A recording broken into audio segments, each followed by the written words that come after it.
Hello and welcome to episode 18 of View from the Sideline podcast. I'm Chris and Rich is here as always. Hello, Rich. Good evening. How are you, How are Rich? you? No, I'm fine. I'm fine. Good. You? Yeah, not bad. Ready Not for bad. Christmas? Is it Christmas? It is nearly Christmas, mate. We are 5 days away. Hasn't that flown by? Yes, I'm ready. I think ready for the festive period of football. I was about to say, lots of football on over Christmas, and some good news last night is that our teams got drawn together, haven't they, in the Carabao Cup? So it's going to be interesting, obviously, to face Man City in the final, because I can't see Burton Albion pulling off anything against Man City, but it's going to be an interesting one. It's good news for Spurs, I think. Good. Oh, right, good news for us. It's two legs. Not as well. so I much forgot for it was Chelsea. 2 legs actually. So. Yeah, I think Spurs are we are going to be first playing? leg, so. Are we going to be playing in your new ground, or are we going to be going to Wembley? I'd imagine it be at Wembley. Yeah, I've heard it's nearly ready though. Am I right in saying that? Yeah, they've had they've had the fan experience. Yeah. I don't know if you've seen the video. I mean, to be fair, all jokes aside, it does look pretty impressive. Yeah, I was about to say, annoyingly, it does. But I see they skipped out on the trophy room though, Rich. Those trophies are still out for cleaning, aren't they? Well, that's why it was delayed. Did they even make a room? Well, that's why it was delayed, because they had to make it bigger. Because come February, the first trophy will be in there. But that's why they took out a couple of thousand seats to put trophy room in. Anyway, what's coming up on this week's episode? Episode 18, our last episode before our winter break. So we've got the teaser as normal. Then we've got the weekend review of the Premier League games. We've got the EFL summary. Then, speaking of winter break, so that's our special topic. So in part 2, we'll be discussing does the Premier League need a winter break, and the major leagues around Europe that do have it, and whether it's a good thing or not. Then we've got a quick bit on predictions. So we'll look over last week's results with Alex, and then we've got Antonio as this week's guest for the weekend games. Then we'll do the reveal of the teaser answer. And we'll let you know what's coming up next time we record in the new year. We'll let you know dates of when we'll be back. So I will kick off with the teaser, Chris. So with the relevance of Mark Hughes getting the chop from Southampton a couple of weeks ago, my teaser to you is based on Southampton managers. So I'm going to give you a list in order of previous Southampton managers, and I want you to fill in the fill in the gaps. Yeah, so there's 5 managers. Right. They're in order. I just need you to fill in the blanks. Yeah. So Pochettino. Yeah. Koeman. Yeah. And then there's 2 managers, and then Mark Hughes. So I want you to fill in the 2 blanks. So after Koeman, but before Hughes. Okay. That's got you thinking. Jesus. Well, it's got me writing stuff down. That's all I ask. All I ask of a teaser is that it gets you thinking. Okay. What's this? All right. Good luck. Yeah. Okay. Anyway, so we'll move on to the Premier League review. We've got lots to talk about, in particular, one team in particular. Anyway. So anyway, we'll start with the early game, which was the Man City Everton game on Saturday. Obviously, quite an entertaining game, and obviously for Man City to did what they needed to do. Obviously, after they lost to Chelsea previous week, come out and obviously get a win. But Jesus scoring a couple of goals, and I was quite surprised by this because they said that was only his second and third goals in the league this season. I know he doesn't obviously get a lot of game time in the Premier League, but he does come on quite a bit as a substitute. So I was quite shocked by the lack of goals that he's actually scored. Don't know if you noticed the lack of goals he'd scored, or whether you thought he'd scored more.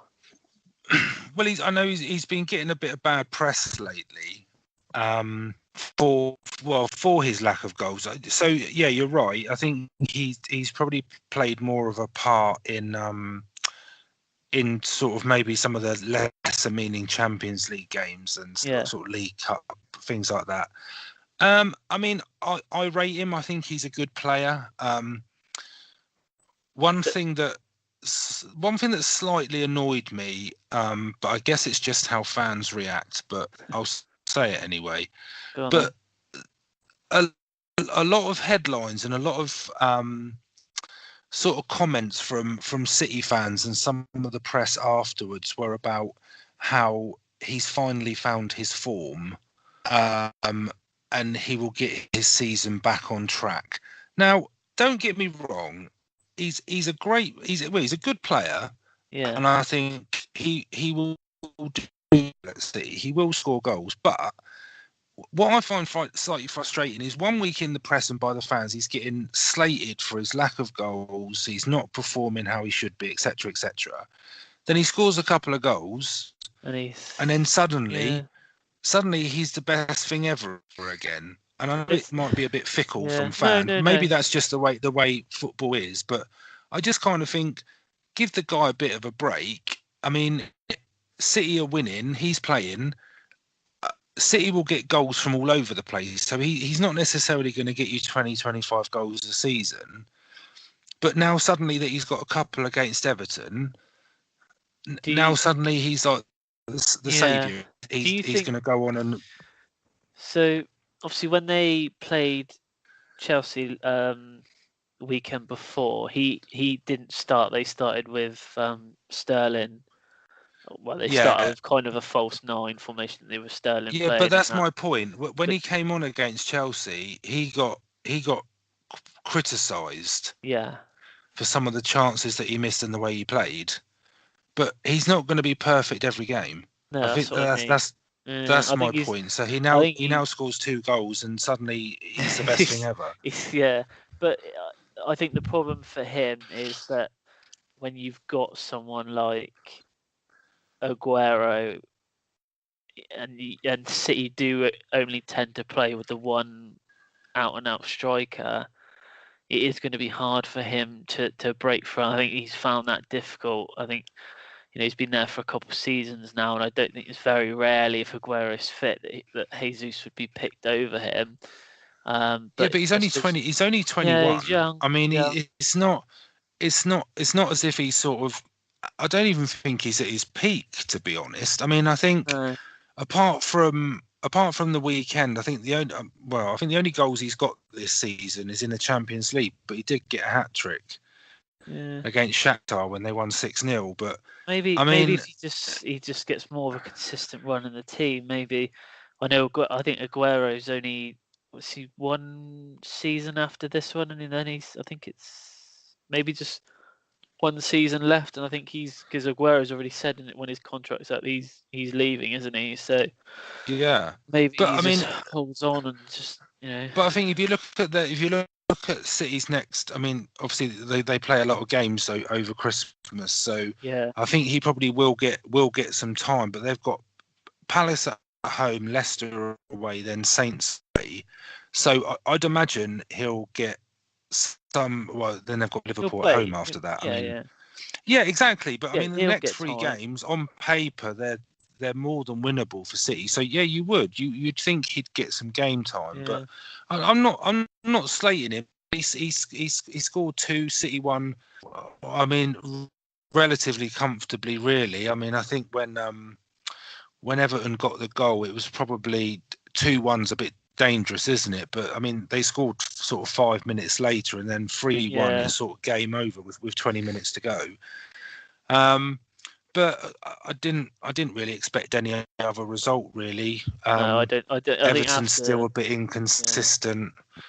I think that's only 1 win in the last 6 now for Everton, so they're a bit patchy, but they're still Yeah, eighth. I mean, still you've got doing to all give them right, some aren't they? credit there. Yeah, Yeah, they're still there better or than last thereabouts season. for sort of So top six. six But is yeah, good. City go top for a couple of hours, and then we'll come on to that one. Yeah. So Palace versus Leicester. Not really too much happened in this game at all, really, other than the goal, which was a really great finish by.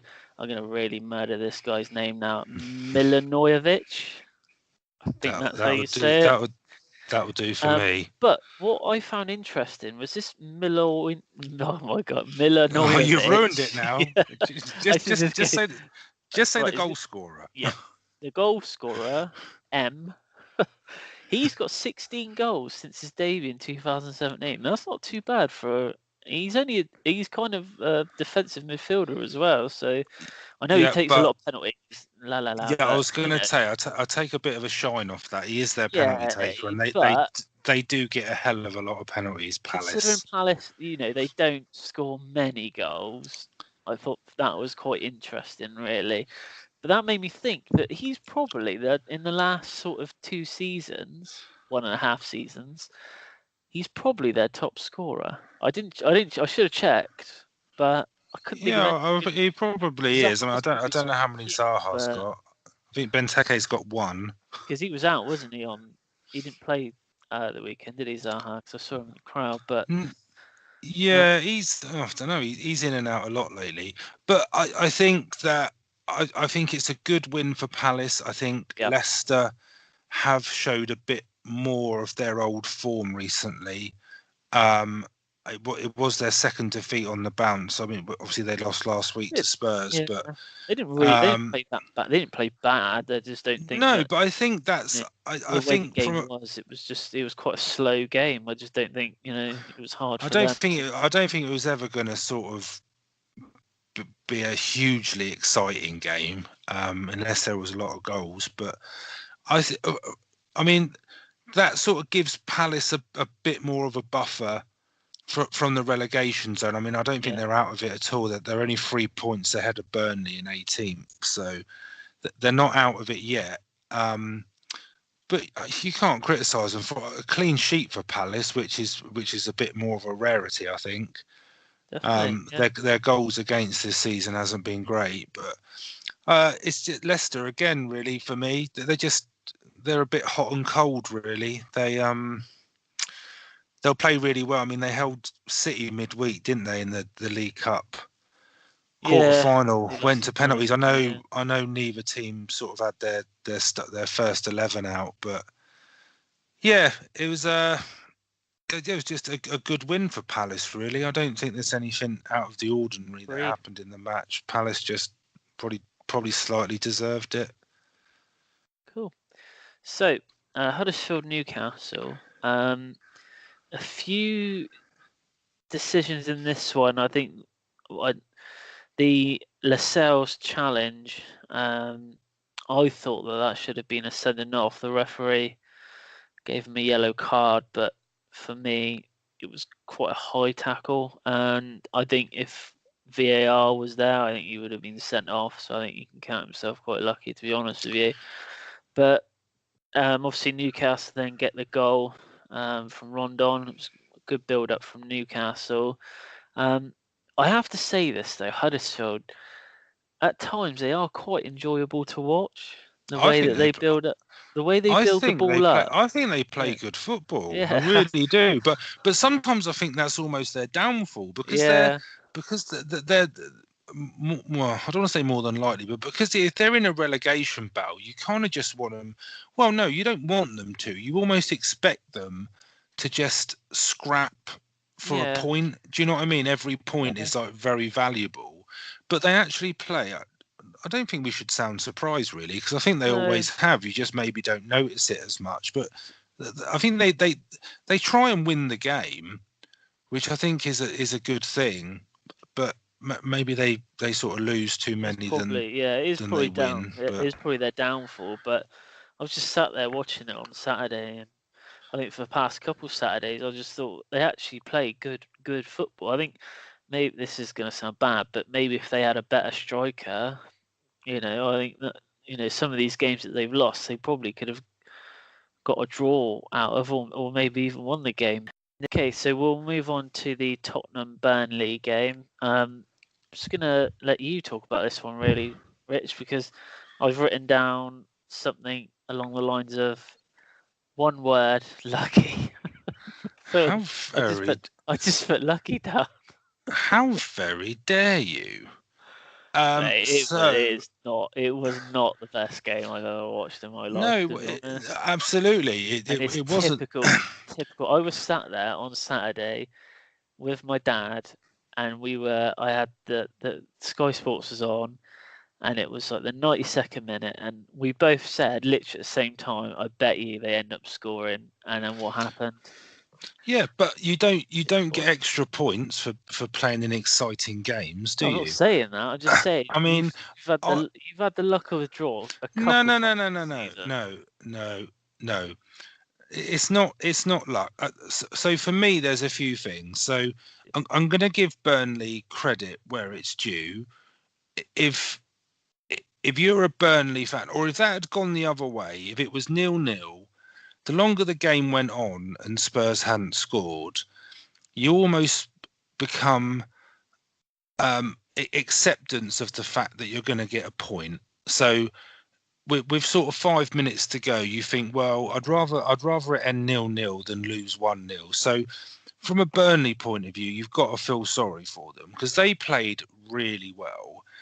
I don't think Spurs were lucky, if I'm honest. I think it's the sort of game where if you look at the stats, the possession, the goal attempts, corners, all sorts of stuff like that was in Spurs' favour.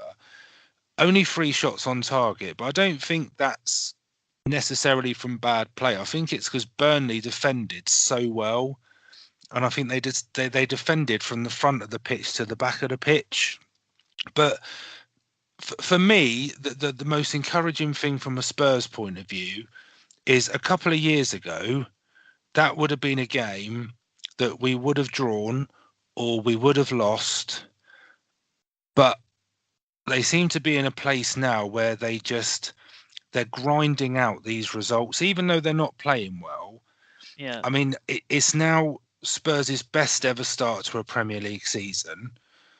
And I think it sort of shows you how good City and Liverpool have been this year, that we're still sort of 4 or 5 points behind them, but it's our best ever start to a league season. But that's the most encouraging thing for me from a Spurs point of view, is that we're not playing that great all the time, yet we're still getting results. Well, including last night against Arsenal, I think that's 12 or 13 in all competitions now. We're undefeated. And we've played Arsenal. Oh no, we lost to Arsenal, didn't we, in the league? So one defeat, sorry, in the last 11 or 12 games. But I just think you can only beat what's put in front of you. And it was a good goal. They didn't stop. They kept going. They kept trying to get that goal. And in the end, I think the perseverance just paid off. I wouldn't say it was lucky, Chris. all right. Well, I'll scratch off lucky in my notes, and I'll just put kind of deserved. Is that better for Yeah, I you? think I, There I you go. think Look, I, I'll put I kind of think deserved. I think on the balance of I'm play, just better, mate. Don't worry. I think they did deserve it, and I think you've put the other positive thing for Spurs is that there is a bit of squad rotation. Ben Davies has played at centre half the last 2 games, and I wouldn't put him as a centre half at all. So Danny Rose has got a couple of games, and he's played well. If Sissoko could finish, if he had a decent, I tell you what, if he had a decent finish on him, Yeah. he would be amazing. He's played so well this year, but he just gets into positions and I don't know, he shoots like a centre half, but so he's been playing well. I mean, Ollie Skip got his debut, and I thought, I mean, he played quite well. I mean, he's only 18, so he's certainly one for the future. But it just shows that Pochettino's got faith in players like that he'll give them a shot. And if you look at our injury list as well, so Aurier, Dembele, Davison Sanchez, Wanyama, I mean, they're all players that would be in a first team squad. So I think it was a good win. So I'm happy with it. I got a bit passionate there, Chris. I took that lucky tag a bit personally. I think there's an element of jealousy there it's just from because you. I thought you were going to lose points, and then it came up saying he scored. I just got annoyed. That was all. And then when I was watching the highlights, I got even more annoyed when I saw it go in after the way that Burnley had defended the whole game, and then. It was tough on Burnley. I'm not going to lie. It was tough on them. I do have a bit of sympathy for them. So we'll move on to the Watford-Cardiff game now. What a game that was. Probably the easiest 70 minutes that Watford will have all season. I don't know what you thought about it, but there were some quality goals in this game. And obviously Watford 3-0 up, and then out from nowhere, Cardiff scored twice, and who knows what could have happened. I kind of think the way the game went and the result pretty much sums up how both of those teams are. I think Watford, they are a good side and they've got a lot of potential. And I think to go 3-0 up, they show what a good side they are. But I just think they've got that lapse of concentration in them, or that sort of, there's always a risk of an error or a poor performance, because I find them quite up and down with their performances, but it sort of sums up their season. I think they, like last week at Everton, they go a goal down, then they're 2-1 up, and then they concede in the last minute, and it almost sort of followed the same sort of pattern against Cardiff. But on the flip side, I know we kind of say it every week, but Cardiff just don't stop fighting. They don't give up, even at 3-0 down. If you look at I think their last 6 games, it's like 1 loss, 1 lost, 1 lost. So I mean, they're getting a bit of a pretty pattern on the form table. Yeah, but they're winning games, aren't they? Yeah, they are winning games. Yeah, absolutely. And I think, I mean, they're a couple of points outside the relegation zone, and maybe a couple of months ago, you probably wouldn't have thought that would be possible, but they just don't stop. They just don't stop. And I don't think they would be that particularly disappointed with that result, to be honest with you. I thought if he can concentrate on that last sort of 20 minutes that they played, and focus on that in their next game from the start, then yeah, I mean, I don't think he'll be happy with going 3-0 down. Oh no. But then that aside, but the way that they almost got right back into the game. Yeah, I think he would have. I think he would rather they started off as they finished. And I think that from a Watford point of view, they would just hope for a bit of consistency. But yeah, I mean, I like Watford. Watford are in the mix as well, really. Yeah, mid-table with a few other teams. So, yeah, I thought it was a quite enjoyable game, really. Okay. So the Wolves-Bournemouth game, bit unlike Bournemouth this game, because the first goal for Wolves, it came from, I think it was a Bournemouth throw-in. It was thrown in, and then I think it was Charlie Daniels kind of tried to play it back, and it was intercepted, and Wolves ended up going to score the goal. But that saying, obviously you've got two teams here that are fighting now for, almost 6th place, really. But for Bournemouth, when you look at it, 6 defeats in the last 7, that's not great. No, well, it's only 1 win in 8, isn't it, for them? And there's only one game in there where they've scored more than 1 goal, and they haven't scored at all in the last 3 games. So I think on paper they're quite evenly matched. I think they've had quite similar starts to the season. I think where Wolves had their sticky patch and sort of lost a few games in a row and Bournemouth were still winning. It seems to have flipped a bit now, Definitely, where yeah. Wolves have won their last three and Bournemouth have lost their last three. But Do you think? um, But for Bournemouth, from a Bournemouth point of view, even though they've lost, 6 of the last 7, their league position is probably better than what they would probably have thought they would be in, if you get what I mean. well, I mean they're mid-table. I mean they're an established Premier League club now, aren't they? Yeah, I mean they're not. I don't think many people at the beginning of the season would have them in sort of a relegation battle. I think. I don't know. I think they started off better than a lot of people thought they would have done, but because they're in a bit of a dry run of form at the moment where they're not getting wins, they're probably I mean they're probably where you would expect them to be. yeah. I think Wolves are I don't know.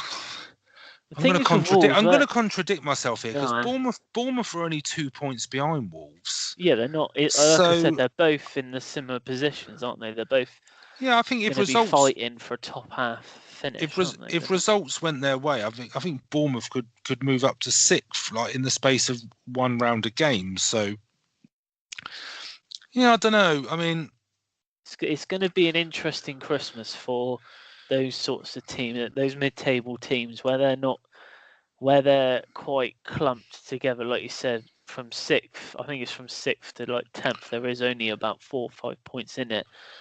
I think after Christmas, I think the league table itself, there's going to be more gap. I think there's going to be gaps. yeah, there will, between, especially the games they you know, play. I mean, I think it's United in 6th down to Brighton in 13th. There's only 5 points. Yeah. There's 5 points covering 7 places. Imagine Man United in the bottom half. Wow. We can but dream. Yeah. Anyway, we'll move on to the Fulham West Ham game.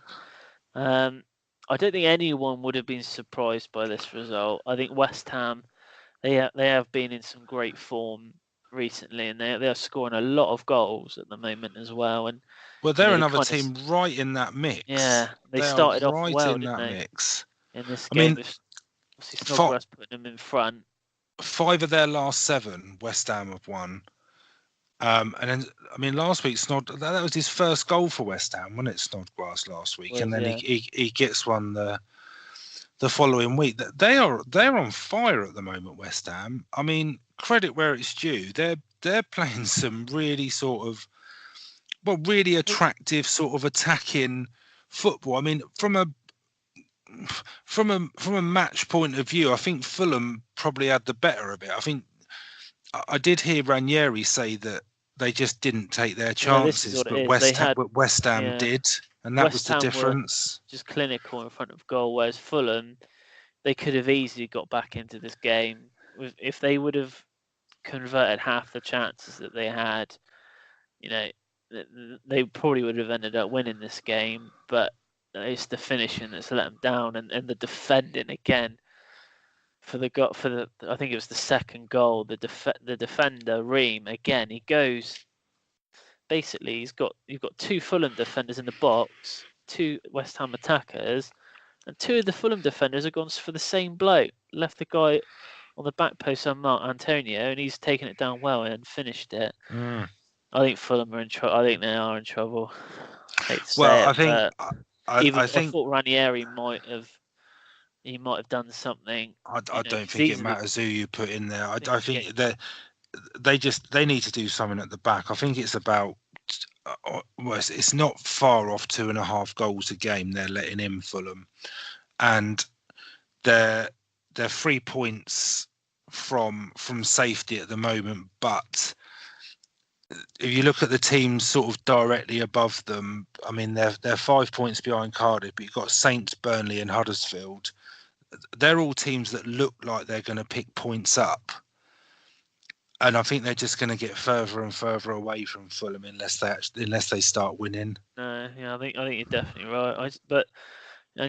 West Ham, considering the start that they had to the season, you'd probably say out of all the teams in the league, they've probably turned things around out of all the teams.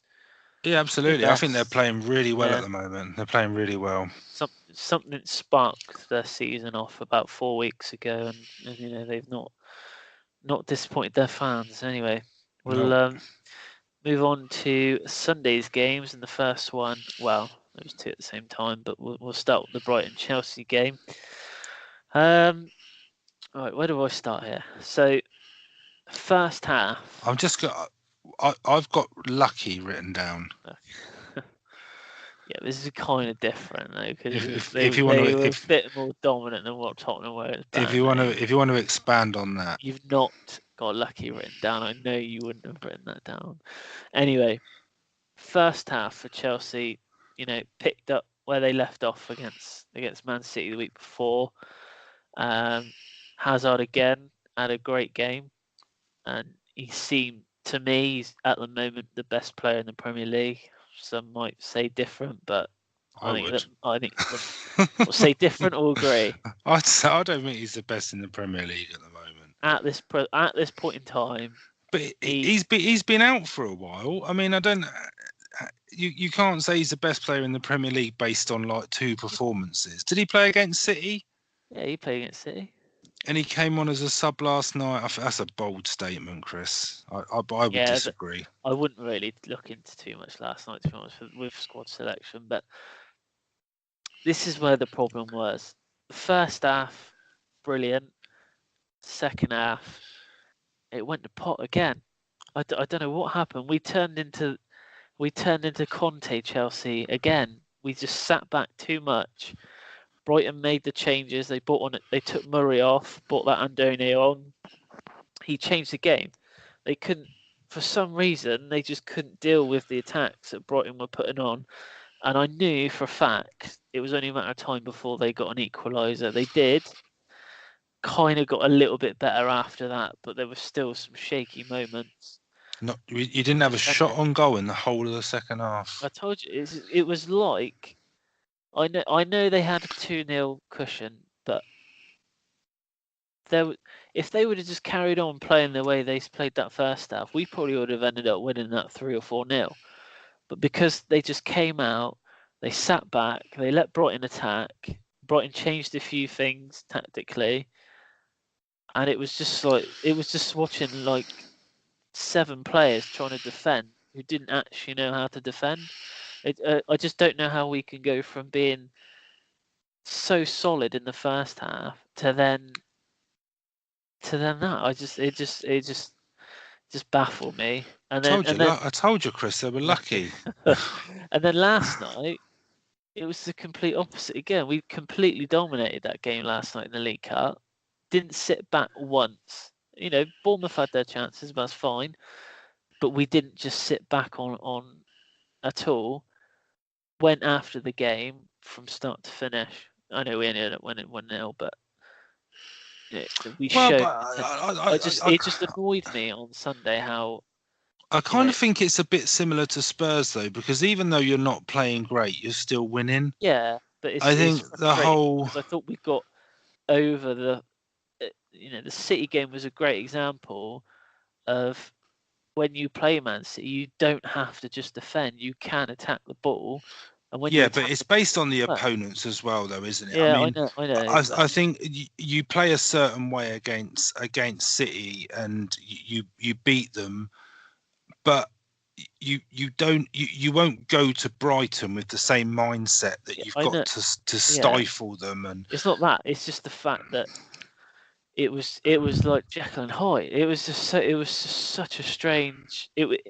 It was like watching Sarri manage the first half, and then it was like they got Conte back to do the second half. He did the team talk at half time, and then they were like, Conte, go out, play your style of football. It was just such a comparison. It is just. Well, my thing with Chelsea is I don't have much confidence in their back four as a unit. I think that going forward, I think they're very good attacking defenders, if that makes sense. Right, yeah. But I don't necessarily think they're the strongest back four out of the top 6 or 7 teams in the No, league at no, all. I agree. mean, I may be a bit biased, but I think if you No, compare them we've to had Spurs' back four, I don't think there's much comparison. I think maybe Arsenal's is, well, United's is awful, but if you sort of look at City or Liverpool and Spurs, I mean, they're defenders, or they are defenders, if you know what I mean. Whereas I think Louise almost needs to play in front of the back four, and it's a tough Alonso one just with him. wants to be like a winger, and yeah, that's the only thing for me. But It's tough with Louise because I think he's they can be got at this year. That's one thing I would say about Chelsea. yeah. I I think if think you get at them, I think they're vulnerable. Whereas I don't think I that's think always been the case. it's well, yeah. I think the last sort of like 3 seasons, the defense has been the most worrying thing. At least with strikers, with Morata up front, you've always got Hazard just just to score the goals, just to make Morata, look a little bit better. He's injured at the moment. That is impossible. You cannot make him look any better than he actually is. I've seen that they've even come out and said. I saw Zola in his press conference yesterday before the game that he said that they are looking at buying Callum Callum Wilson. Wilson. Yeah. Yeah, Well, I don't mean to be that just sounds a disrespectful bit in panicky any. to me. I don't mean to sound disrespectful in any way, because Callum Wilson is a better footballer than I ever have been or ever will be, and he's a decent Premier League player. But if I'm a Chelsea fan and we've got Morata, who cost us upwards of 70 odd million, and you've got Giroud at the club as well. I quite like Giroud. I like Yeah, him, but but are he's not going to be you your in? out and out. He's not going to be your first choice. No, But he's not. But is I'm more than Callum happy. Wilson going to be your first choice? Well, I'm assuming that And if they're looking to buy him, he is going to be there to replace Morata. I yeah, don't think Morata's got okay. the right attitude, to be honest. So if Callum Wilson is your first choice, Yeah, as a Chelsea fan, sort of a top four, top six club should be challenging for honours, etc., etc. Is he the player that's going to take you I to have that no next idea. level? I have no idea. No, He's going to be honestly though, don't no.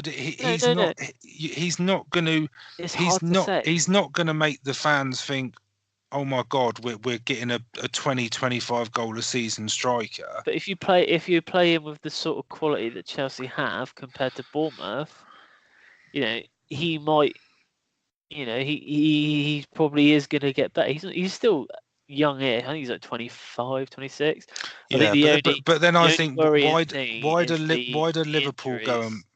yeah, no, I agree, but why do Liverpool go and buy um the quality of players that they do, and City buy Mahrez and Spurs buy no one, but Arsenal go out and spend a lot of money? They don't. It Yeah, sounds like I'm having a dig at Callum but Wilson, but I'm not. They don't go out and buy players I think from a Chelsea point at of that. view, you've got to see it as they've tried buying expensive strikers. They've tried Morata, they tried Torres, they tried Shevchenko. They've tried these big names and it's not worked for them.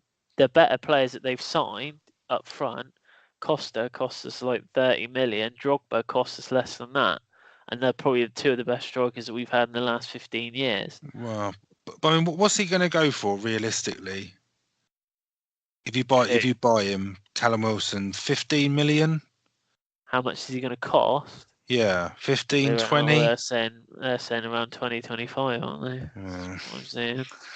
I'm not having a go at him at all, because No, I think he's a good player, but I think I know what you when mean. we When spoke you about look it at in the when, yeah, past, who are you going to get? But I don't think he is going to push you to that level that's going to make you challenge for the title, personally. no. I But think we'll have to see, but I just don't think that they'll be keen on spending the But at same the amount of same money that time, they did. you could get a cardboard cutout who would be more effective than Morata, because at least he wouldn't Being a bit move to be harsh on him. flagged He has offside. scored quite a few goals this season. Mm, It's just the the other parts of his game. I just think he's a bit of a whinge bag sometimes. But they're like, right, we got to move on. This will be here all day otherwise talking about Chelsea. I know how much you love talking about Chelsea, right? Yeah. So Southampton Arsenal game was the second game on Sunday. What an upset! What an upset! This An this upset. was the Is I this don't the think new anyone manager saw effect? this coming. No, not me. Well, No, so this was one of our late predictions, wasn't it? Because of the it game. was, and we all got it Oh, wrong. Yeah. So we I've got- spoken to a couple of Saints fans this week, and a couple of people that were there, and combine that with what I saw. I don't think Arsenal were bad. I just think Saints were better. And I think I'm not convinced it was the new manager effect. I think that there was probably a bit more. It's the first time I've seen them for a while when it looked like they actually wanted to win the game, and It's just a and bit more they thought confidence, they isn't it? could. Yeah, there Yeah, was this is a confidence, lot more and confidence. I think it's what they're capable of. But I think for me personally, because I saw a lot of stuff on social media where there was Saints fans saying that this is it now, we're turning the corner, You're everything's. losing But this it's a bit weekend. like the Jesus thing with Man City. He Yeah, scores a couple of goals, now everything's rosy. Saints have got to make sure they carry on with that type of performance, because they've got, I mean, Huddersfield away for them next. That's a huge game. Then they've got West Ham at home. West Ham are on fire at the moment. Then they've got City at home, where you probably wouldn't hold out much hope. And then, I mean, they're away at Chelsea, so that's 3 points there for them.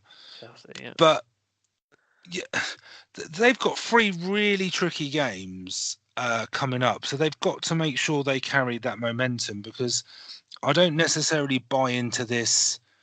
Everything's changed now. The manager's come in. Yeah. We've put that Agreed. performance in. Now everything's going to be rosy, and in do you know what I mean? In 2 months' time, we'll be more than safe from relegation. The Christmas period's going to be massive for them because of the amount of games that are played.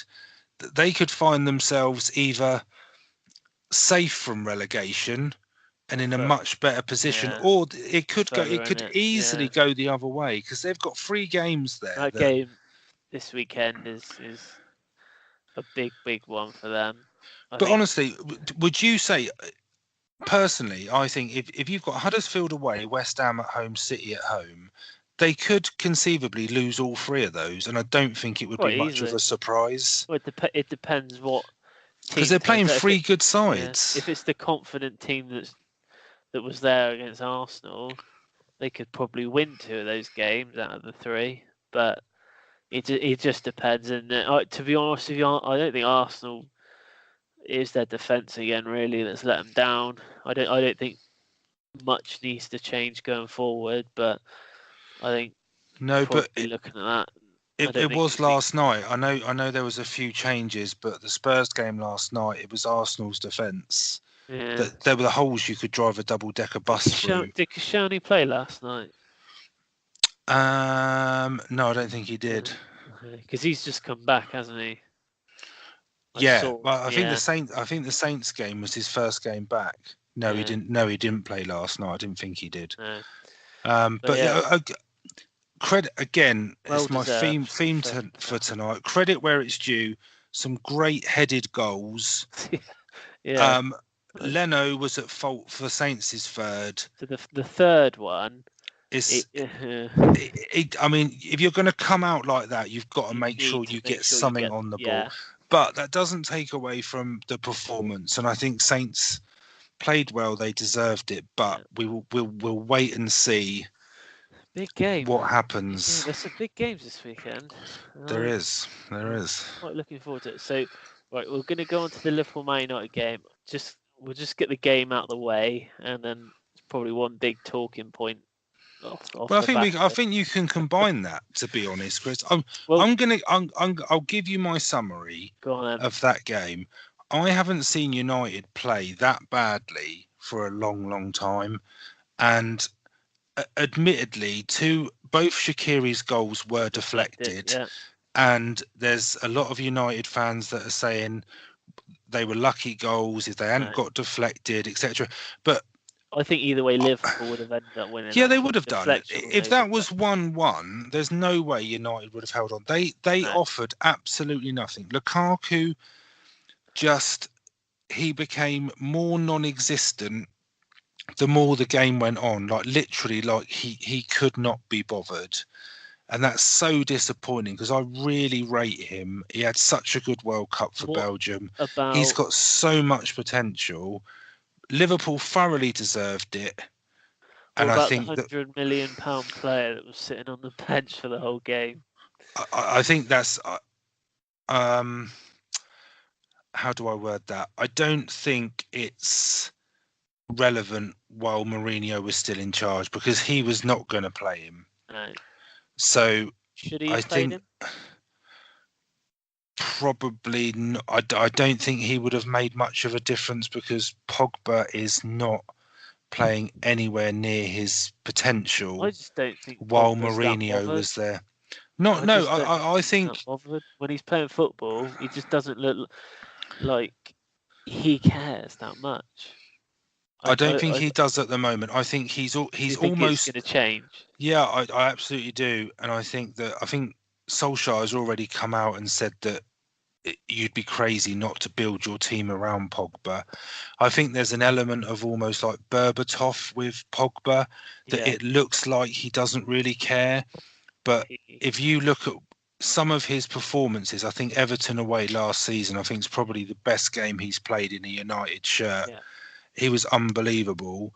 And I think that you'll see a completely different Pogba now. And I think you'll probably see a completely different United. I think player for player, they're not probably what United fans are used to. I think their back four is pretty average. That's where I think they need to focus on now. But did you hear the rumor about Douglas Costa? So what's the go on? So apparently the morning that Mourinho was sacked, United were putting together a plan. Don't quote me on this, but they were putting together a plan to buy Douglas Costa from Juventus, but use him as a centre half. Do you know What? Douglas Costa, Yeah, the rapid winger? the pacey winger. Yeah, yeah, that's what the press were reporting. That was the plan, that they were gonna sign him, but use him as a centre half. Which I mean, if that's true, that's just it's either absolute genius or it's complete Car crash madness. waiting to happen. Yeah, But that's just anyway.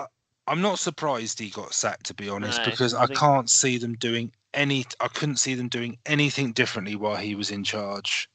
I just think it would have got worse, to be honest. Like, Yeah, I think they've it got would. I Cardiff think it this would have done. weekend, and They I would think, have got. but They would have got torn apart by PSG in the Champions. I probably think they still will. To be honest, I I think think they will. their defense just isn't good enough. I know there's rumours they're going back in for Alderweireld in January. I really, really hope that doesn't happen because he's But been playing so well But for is he gonna? Spurs. This is what I mean. They're linked to all these players, but surely until they have a permanent manager, it's gonna like players are gonna think, well, who's gonna be managing me come the summer if I join Man United in Yeah, January? You know, I, there's always because I think surely out there are players that think I, I don't think want the to play for certain Alderweireld one's managers. probably a bit different because he's coming to the end of his contract.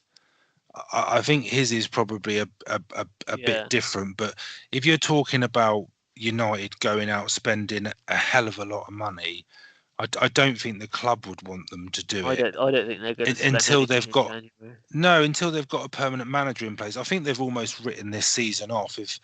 If they can get as close to the top four or squeeze into the top four if they can, that's a Oh, huge well. bonus for them. Well, you don't know. Yeah, I don't know. You don't know. I I can't. mean, that would be a huge On bonus if current, they have a good yeah. run in the FA Cup. If they can somehow get past PSG, you don't know. I mean, but What are your thoughts on your manager being linked with that job? I'd Obviously, hate it if he went there. you wouldn't want him to go, would you? No, I could almost accept him going to Madrid. if I'm honest, because I I think cannot it's. see. I've heard so many Man United fans say we want Poch. I just can't see him leaving with what he's built at Tottenham. For him just to leave that there and to go to Man, I know Man United, one of the biggest clubs in the world, but if you join Man United, you're likely to inherit a team that could potentially not be in Europe next season. I Yeah, but just don't. so personally, I see it as in, if you're Pochettino, you look at United, you look at what Alex Ferguson did there, and if you sort of believe in yourself enough, you think that you could do the same sort of thing. You could be there for 15, 20 But years. you're not. I don't think anyone's going to ever No, I emulate what don't. he's done. I No, don't. I don't. But I I think think the you've always got thing, that shadow of him there. yeah, but at the same, I think that I don't think United are going to win the league the same way I don't think Spurs are going to win the league. I think if you look at it from purely a footballing perspective, I think Spurs are probably slightly ahead of United at Well, the yeah, I think moment. I think he'd be more at the moment. He'd be more likely to win something where he is rather than. Yeah, but I don't think United are going to win anything that Spurs can't win. So if you say like Liverpool and City are heavy favourites to win the league, and they're probably just going to get better and better, United aren't going to win the league as much as Spurs aren't going to win it. If Yeah, they have a good cup run, they can pick up a trophy. I mean, Old Trafford is an amazing stadium, but Spurs' new one is going to be an amazing stadium. I don't think there's enough pull, unless they gave him a blank checkbook and said, "Look, basically, you sign who you well, want, you build your team." that's what I've heard that they're going to I do. If mean, they sign that him, they're going to give that him. could be opinion, but the ultimate thing for me is I think Pochettino is young enough and he's early enough into his managerial career To that not. he'll probably get the opportunity again. If you think since he's been at Spurs, he's Yeah. been heavily linked to the United job twice already, Did and you? even Yeah. if they go and get someone like Zidane or someone, realistically, I mean, he's not going to last 4, 5, 6 years, is he? I don't think they'd get Zidane either. Well, whoever they get, I mean, whoever they Yeah. get, they're not going to last 5, 6 years. So the chance will come up again. I think Personally, I don't think he'll go, no. I don't but think he'll go. I I think do Man hope that he United. doesn't. I think they'll end up with the guy that got sacked from who left Monaco, Jardim. I think he'll be one of the favourites to go there. Although I've seen Conte's name's being thrown out there now, but I don't think Well, I they'll see go with him. Paul Ince threw Steve Bruce's name in the frame, didn't he? Right, we're moving on. Yeah. Anyway, Right, that's the Premier not a League review. surprise. Yeah. So Okay. Well, we'll move on to the EFL reviews, Championship League One and League Two. So we'll go to Rich for the Championship. yep. So, quick summary of the championship action. So, we've got a new leader at the top of the championship. So, Leeds are now a point clear after a 1-0 win away at Bolton, which is the fifth win in a row for Leeds. Yeah, I'm going to say it again. Credit where it's due. I mean, they deserve to be up there. I actually want them to come in the Premier League. To be Yeah, honest, so do I. Yeah, it'd be good to have them back. So that means Norwich dropped to second. They only managed to get a point in a 2-2 draw away at Bristol City, but they were 2-1 down, so came back to claim a point. West Brom are up to third. They beat Sheffield United 2-1 away. Derby remain in fourth after a goalless draw at home to Nottingham Forest. Sheffield United dropped to fifth after the defeat to West Brom, and Middlesbrough are in sixth after falling to a 2-1 defeat away at QPR. Not much has changed at the bottom, although Celebration Ipswich, who are bottom, did claim only their second win of the I season. saw that. They won 1-0 at home to Wigan, but they're still 5 points from safety, so not an awful lot to cheer about. Bolton and now Millwall make up the other two places in the bottom three, both lost at the weekend. Bolton, as mentioned, lost to Leeds, and Millwall lost 3-2 away at Preston.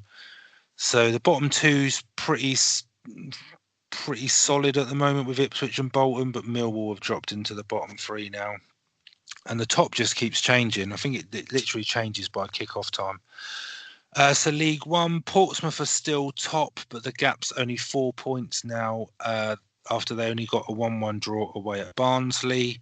So only 1 point from the last 2 games now for Pompey when they were pretty much winning every game. Luton are in second. They got their 5th win in a row. Again, credit where it's due. They beat Coventry 2-1 away. Sunderland are in third. They're 5 points behind Pompey, but do have 2 games in hand. So if Sunderland were to win both of those, they'll go top. They beat Bristol Rovers 2-1 at home on Saturday. Peterborough are in 4th. They drew 2-2 away at Shrewsbury. That's their 4th draw in their last 5 games now for Peterborough. Crazy stat. Charlton and Doncaster make up the playoff places. Both won at the weekend. Charlton beat Wimbledon 2-0 and Doncaster beat Scunthorpe 3-0 as well. The bottom 2 sides both lost. So, as just said, Wimbledon lost 2-0 at Charlton and Bristol Rovers lost to Sunderland. From a Bristol Rovers view, that was their 5th defeat in a row, so not going great for them. Bradford are in 22nd, but they claimed 3 points, beating 11th place Walsall 4-0. So, yeah, a bit of a drubbing. Good result for Bradford. And Plymouth, who occupy the final relegation place, they won 2-1 away at 19th place Rochdale. So, getting them a bit closer to get out of the relegation zone. There's 5 teams in League One who are unbeaten in their last 5 games. So Luton, Sunderland, Peterborough, Doncaster and Wickham are all unbeaten in their last 5 games. So there's some good form in League One. League Two, Chris. Okay, so League Two. We've got new leaders in League Two as well. They've been top before. No, Lincoln. They took the top spot after a 3-1 win over Morecambe. They leapt from MK Dons because their game against Newport was postponed due to a waterlogged pitch. That was one of our. I think that was the prediction game, wasn't it? That was cancelled for us. Yeah. So Colchester in third. They were battered by Carlisle by 4-0. So yeah, I don't know what happened there. So yeah, third place Colchester losing 4-0. Bury in 4th also lost. They went down 4-2 to Oldham. Oldham were 3 up in the first half in that game. Mansfield in 5th. They had their game abandoned against Forest Green. So I'm not really too sure what happened there. And like I mentioned, Newport in 6th. Didn't play because of the postponement.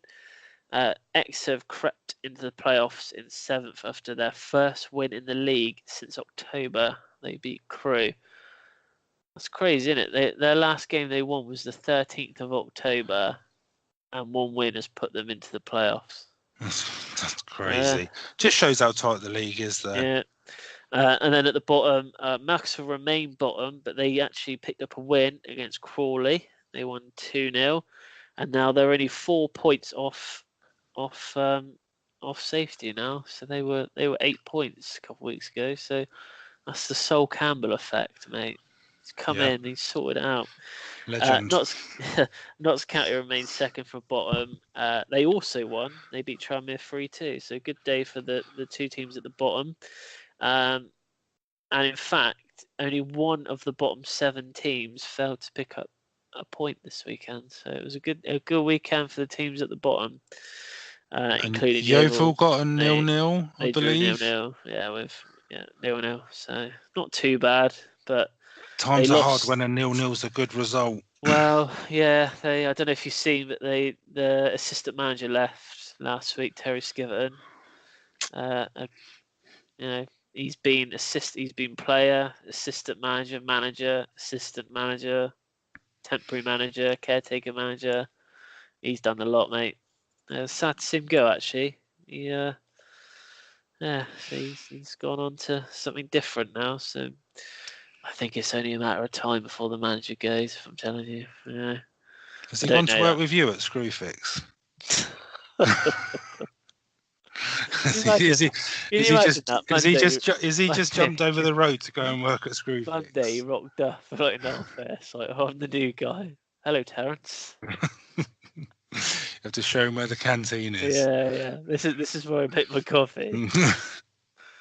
Don't have people in. You're gonna be really excited about Monday morning now, aren't you? Just on the off chance he turns up. Is he here? Because I've got a spare desk. I've got a spare seat next to me as well. Well, there's loads of beer cans on it at the moment. Okay, now you're just giving the company a bad name. Well, so I think we'll stop there. Christmas, I don't know what's going on. I've been off for a couple of days. I come back and there's beer cans everywhere. Anyway, well that is it for part 1. In part 2, we've got our special topic, which is around the winter break. We've got a bit on predictions. Rich has got I've got the teaser answer. I'm going to try and get the teaser answer. And then we've got some news when we're going to be coming back after our own little winter break. So yeah, we will see you in part 2.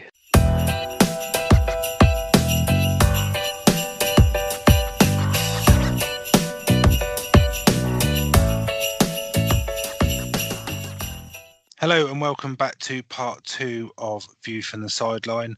So our special topic this week, which we're going to just cover quickly, but it's relevant with the time of year. So our topic this week is the winter breaks in football. So we know that the majority of the other major leagues across Europe all have a break at this time of year. But the Premier League doesn't. So there's a bit of a mixed view. I mean, personally, I think that the festive football calendar, if you like, is always something that, as a fan, you look forward to because you've got so many games over a short space of time. But if you weigh that up against the fact that the players from other leagues around Europe, they have that break, they're able to go back and spend time with their families if they're playing abroad, and it refreshes them for when they come back. And then if it has a positive impact on the national team, there's various factors. So I guess the question we need to answer, Chris, is whether we feel that it would be of a benefit to the Premier League. But just quick, there is one thing. Yeah. So I did read today that there is a winter break planned for the 2019-2020 season in the Premier League. I'm not sure if it's confirmed, but also you've got the World Cup in 2020 in Qatar. That out as well, haven't they? Yeah, I mean, I think you would have no option but to have a winter break. Otherwise, England are going to be not sending the strongest possible squad they could. I would assume, but I've got a few things on this, which is positive, which is probably negative. I see, there is probably, from a player's point of view, there is probably a need for a winter break. You see other leagues around Europe have their winter break, like you said, around this sort of time. And even some of these teams, I've done a bit of research on this, in Poland, in their league, they have over a month off. They finish around about this time, and then they don't go back until middle of February. Right. Why do you? Because I'm the other side. Why do you think they need a break? No, you're right. Okay, so as a player, I'm saying as a player, you would probably think that you need a break. I'm not saying that I feel that they need a break. I'm saying as a player, they probably feel that they need this break. But like I said, the Polish, they have 6-7 weeks off. But within that time, they actually play friendlies, which I find quite strange. I don't know what. Obviously, they do it just to keep fitness up, but I thought that was quite. Even though they're on a winter break, they are actually still playing friendlies, which is quite strange. But I think that would defeat the whole point, really.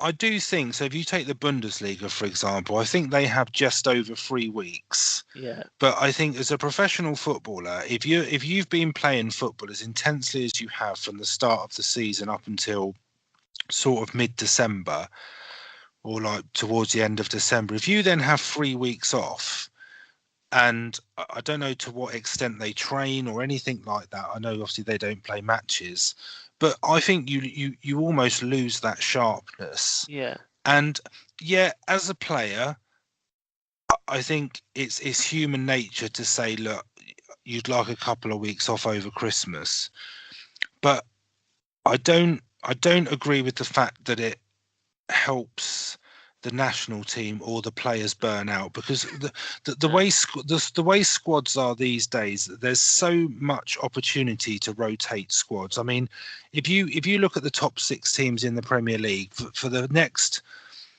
well, I'll use Spurs as an example actually, because I think I'm right in saying that Spurs are going to play 7 games over the Christmas and New Year period. So that includes the FA Cup third round early January, and then the first leg of the League Cup semi-final, which I think is on the 8th of January. So Spurs, I think it's the Tuesday or Wednesday after FA yeah. Cup. So Spurs will play 7 games in that period, and I can be pretty sure that if you picked the starting 11 for Spurs, Harry Kane, for example, I doubt very much he's going to play in all 7 of those games. No. So they are rested. I mean, yeah, in an ideal world, they probably would like a couple of weeks off with no football at all. But Yeah. it's almost it's part of English football. To have And football over Christmas. This is yeah, what I mean. I and think it is a bit selfish, I'm but seeing it in a I selfish don't point think of they view. need it. I If don't they think there's a requirement if for it they in the need to Premier have League. it, if they need to have it, don't touch Christmas football. Have it after the FA Cup or so. Do it whilst they're doing a transfer window. I think the only other thing you got to think of is when To do they be play these games that they're going to be missing? Do they extend the season? Well, that's the other thing. And to be fair, a professional footballer gets more holiday than I do. They get more time off in the summer than I Yeah, do. they do Th- it than I after. do than I I don't do think. throughout a year. But from a national team point of view, look at a winter break didn't help Germany in the World Cup. It didn't help Spain or Italy in the World Cup. Help I mean, France. but did it? Did I did don't know. France did France I win don't think it? they ever went to break, do they, France? Yeah, they do. Yeah, they do. Yeah. They have a couple of weeks. But did France win the World Cup because their players were more refreshed No, because of a winter break? Exactly. because they're all So from different parts. That they play for different teams. They yeah, all but didn't how have many? So Lloris, Pogba, Conte, Kante. Pogba, They play. Giroud. They didn't have a They're all rest, playing did for they? Mendy. They're all playing for Premier League Yeah. clubs. So I don't buy into the fact that it's better for No. the national team. I think the only reason, and this is going to sound like I'm almost heartless, but it's for the players' benefit that they would be having the time off. But I think there's even something within the TV deal, the way the TV deal is structured, that it has to work across Christmas and New Year. So there has to be games, because that's the way the Tradition, deal's isn't it? It's structured. not. Yeah, it is tradition. It is tradition, but Boxing Day football's the best. isn't it? Can you Oh, imagine Boxing Day without football? It'd be so boring. what did I do? No, I just, from a But selfish standpoint, if it does need to happen, I would suggest January. But other than that, I don't see why now. I don't understand why. They've the Premier League's been running, since 92, 93. Why do they need why do they need one now? yeah, I don't know. I don't. I'm so lost with I know other leagues around the world, their fans are probably used to it now, and we would probably get used to it in the long But run. But that's what I think. That's why they want it, because the other leagues have it. So it's probably seen that it's of benefit to those teams. I mean, but I mean, I know Champions League's not till February, but I would almost say that having that period of football, it it's better for the English teams, because they've had a consistent run of games, whereas well, this sort of is so Germany, for example, if you look at Dortmund, Spurs drew Dortmund, so Dortmund are going to come off a winter break and they're going to come back sort of towards the end of January. Then 2 or 3 weeks later, they're playing Spurs. So Exactly. I come from the side that's probably a benefit to Spurs rather than Dortmund saying, "Oh, well, we're rested, we're refreshed, etc., etc." Yeah, but you're not match ready. They're not going to be No, 100% absolutely, match ready, are they? absolutely. Yeah. And the the the exciting thing for me with the Christmas period in football is come in 2 or 3 weeks' time, you could realistically have a situation where Liverpool could be out of the title race, or City could be 4 or 5 points Fourth. behind Liverpool. Do you know what I mean? Like Yeah. Fulham could be completely adrift. It changes so much within that 3 or 4 week period, and then you go straight into the FA Cup. I And love it. that's I love it. yeah, and that's I what I wouldn't mean. say we Like need it. when these games that they wouldn't be playing over this period, they're gonna have to put them in at some point. And if they don't Absolutely. want to extend the season, they're going to be playing midweek games. And if you're Yeah. in Europe, that's going to make it difficult for you to be playing midweek games. So you're going to end up getting tired towards the end of the season, where you got to make up all these. The only Yeah. thing I think they do Uh, is extend the season, but then they'll get less time off during the yeah. summer. But look So at the Championship. They pretty much play Saturday, Tuesday yeah, throughout the whole season. And there's no, they don't get a winter break, and they play more league games than a. If you're a Premier League side in who's not involved in European competition, that sort of gets knocked out early in both cup competitions, Championship clubs are playing more games than those Premier League clubs are. exactly. You think of So League One and League Two. They play the League Cup, they play FA Cup, they play all their league games, they play checker trade games, they play, they could play up to 60, 65 games a season. yeah, So, but yeah, that's margin. I think we're going I to agree on this one. I I don't don't think we necessarily need it. think there's a need for it. I can't see and there's no overriding benefit Well, that is going to be better than my enjoyment of festive football yeah, look, this is a that's gonna make me selfish. say it. Rich wants to watch football on Boxing Day. Yeah, absolutely, absolutely. Maybe you should go to the FA meeting when they discuss this, right? Just sit there and just say, "Well, I just want cannot you to know." imagine. I Yeah. can't imagine Boxing Day without my new Spurs slippers, and and a cup of tea in my new Spurs mug. You Spurs mug, yeah. Oh, that's That's what hilarious. I would miss that terribly. But yeah, Okay, we no agree need. again. We Yeah, agree no again. need. Winter Yeah, break, no need. we've There you are. You sorted heard it. it. You heard We've it sorted first. it. Maybe we'll send a link of the podcast to like the powers that be, and then they can have Christmas off because they won't need to discuss this Well, they topic. probably have bloody Christmas off anyway. Yeah, I suppose so. But they have Christmas off enjoying the festive program. Yeah, yeah, they get to So watch the football, right? yeah, They realise absolutely. this. Yeah.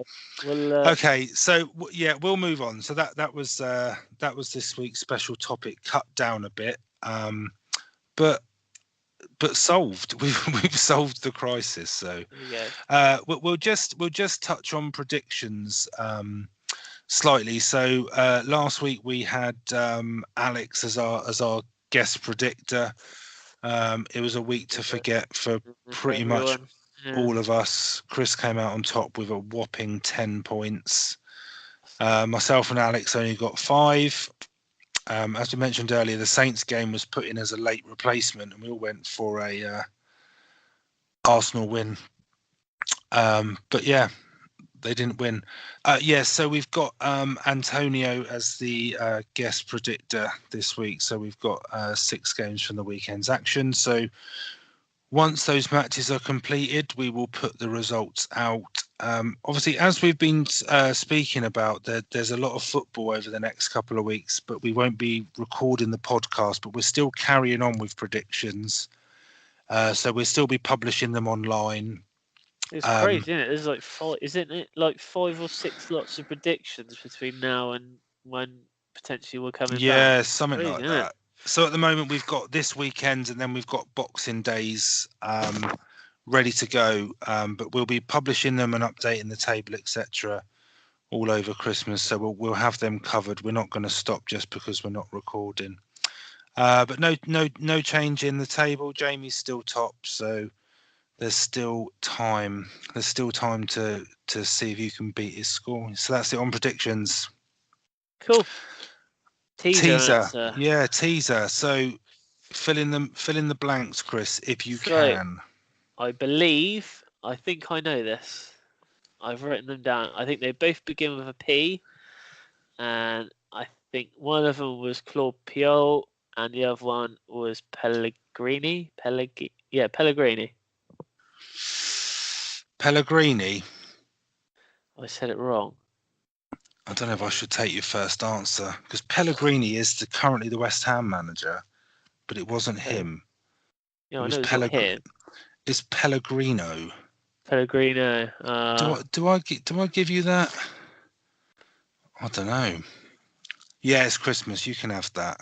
Oh, there you go. So I knew they begin with a P. Just remember my kindness. You've got plenty. Because Right, that's don't worry. No. La la la la la. That's 3-3 now. That's 3-3 now. Look. Even though you just clearly stated that the current West Ham manager was manager of Saints, I thought it was Pellegrini. Never mind. You knew what I meant. No, I didn't, because they're two different people. Up. You can have it, I suppose. I'm having it whether you like it or not. Credit where it's due, Chris. Credit where it's due. Okay, right. Enough of you. Right. So, well, that is nearly all we've got time for. So, as we have said, we are going to take a little winter break ourselves over Christmas, and we will be back on the 3rd of January, which is 2 weeks today. So it's not that long, so we won't be gone for long. But there is a lot of football in between now and then, so we will be going through all the Christmas football when we return. So we're basically taking a winter break to watch footballers not take a winter break. Yeah, so after just saying that winter breaks were not needed, we are taking one ourselves. To be fair though, Chris, we work much harder than your average Premier League footballer. Yeah, so we'll be back on the 3rd of January. So yeah, got anything to add, Rich? No, not really. Just everybody have a great Christmas and a happy New Year, and we will speak to you again on the 3rd, as Chris mentioned, and then we'll be in the build-up to the League Cup semi-final, where we once again go head-to-head for bragging rights. Yeah, this is going to be. Plus, our moods may completely change by the time we come back, because our teams could be pretty much in completely different positions than they are now. So could be a Man United territory when we should. Come back. Well, we could have lost Poch. I mean, Callum Wilson could have got a hat trick on his debut. You never know. Who knows? But yep. So have a Merry Christmas, everyone, and a Happy New Year, and we will see you again on the 3rd of January. So goodbye. Goodbye.